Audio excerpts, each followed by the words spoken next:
First మనం క్లాత్ని ఈ విధంగా కట్ చేసుకున్నాము చూడండి.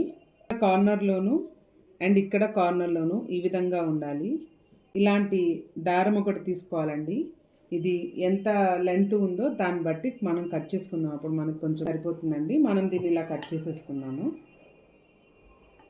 క్లాత్ కట్ చేసుకున్నాము అండ్ థ్రెడ్ కూడా కట్ చేసుకున్నాము. ఇప్పుడు దీన్ని ఇక్కడ నుంచి స్టార్ట్ చేయాలి.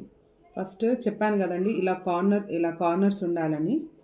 ఇలా కార్నర్స్ ఉన్నారని చెప్పాను కదండి. సో ఇప్పుడు ఈ థ్రెడ్ని కూడా ఈ కార్నర్లో ఇట్లా పైన పెట్టేసేసి ఇట్లా ఫోల్డ్ చేసుకోవాలి.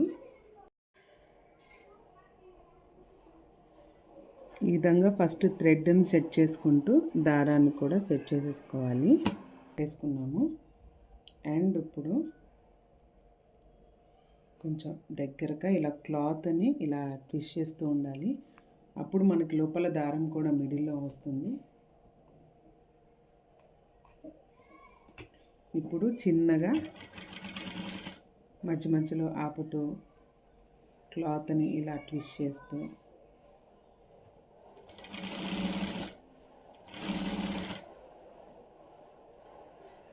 మీకు క్లియర్గా కనబడుతుందని అనుకుంటున్నాను. చూడండి, మధ్య మధ్యలో క్లాత్ని ఇలా ట్విస్ట్ చేస్తున్నాను. మనకి మిడిల్లో ఉందో లేదో చూసుకుంటున్నాను.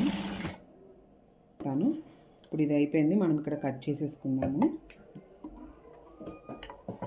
ఇంకా మనకు ఇప్పుడు స్టిచ్చింగ్ అయింది కదండి, పైపింగ్. ఇప్పుడు ఒకసారి ఇది కట్ చేద్దాం. ఇలా చిన్న కార్నర్లో కట్ చేసుకొని కొంచెం స్పేస్ ఉంచుకొని మనకి ఎక్స్ట్రా క్లాత్ ఉంటుంది కదండి, దాన్ని అయితే కట్ చేసేసుకోవాలి ఈ విధంగా. ఇప్పుడు ఈ ఫ్యాబ్రిక్ ఉంది కదా, ఈ ఫ్యాబ్రిక్ మీద ఇప్పుడు మనం కుట్టిన పైపింగ్ని ఎలా వేయాలో చూపిస్తాను. ఫస్ట్ ఇట్ సైడ్ ఉంది కదండి, ఈ కార్నర్ని ఇట్ సైడ్ పెట్టాలి. ఇట్ సైడ్ పెట్టి సేమ్ ఇలాగే ఇందాకట్లాగే ఇలా స్టిచ్ చేసేసుకోవాలన్నమాట. కింద ఫ్యాబ్రిక్కి దీనికి లెంత్ ఉండేటట్టు చూసుకొని దీన్ని స్టిచ్ చేసేసుకోవాలి.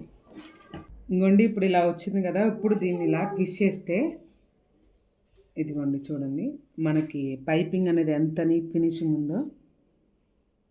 ఇప్పుడు మనం ఇక్కడ కూడా ఒక కుట్టేసేసుకుంటే మనకి ఇన్విజిబుల్ పైపింగ్ అనేది వస్తుందండి. చూడండి, ఇదిగోండి, చూసారా?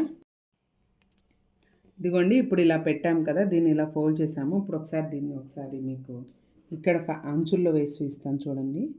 మనకి ఫినిషింగ్ అనేది మంచిగా రావాలండి. ఇదిగోండి, మన పైపింగ్ చూసారా ఎంత నీట్గా ఉందో ఫినిషింగ్ అంతా. ఇదిగోండి. Thanks for watching. Please subscribe my channel.